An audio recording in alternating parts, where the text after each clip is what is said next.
வாய் விட்டு சிரிச்சா நோய் விட்டு போங்க. சூப்பரான 3 ஜோக்கை இப்போ பார்க்கலாம் வாங்க.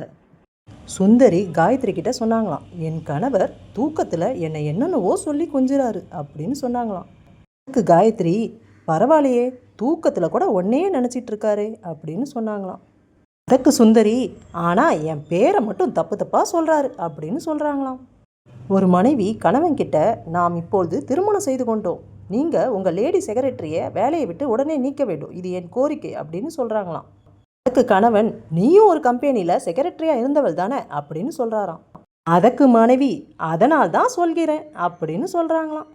ஒரு மனைவி, கல்யாணத்துக்கு முன்னாடி என்ன ஒரு அழகிய தேவதைன்னு கூறுனீங்களே அப்படின்னு கணவன்கிட்ட கேட்குறாங்களாம். அதுக்கு கணவன், ஆமாம், அதுக்கு என்ன இப்போ அப்படின்னு கேட்குறாராம். மனைவி விடுவாங்களா, இப்போ ஏன் அப்படி சொல்கிறதில்ல அப்படின்னு கேட்குறாங்களாம். அதுக்கு கணவன் என்ன தெரியுமா சொன்னார், போப்போ, நான்லாம் இப்பொழுது பொய் சொல்கிறத நிறுத்தி ரொம்ப நாள் ஆச்சு அப்படின்னு சொல்கிறாராம். இந்த ஜோக்கெல்லாம் உங்களுக்கு பிடிச்சிருந்தா மறக்காமல் சப்ஸ்கிரைப் பண்ணுங்கள். தேங்க்யூ.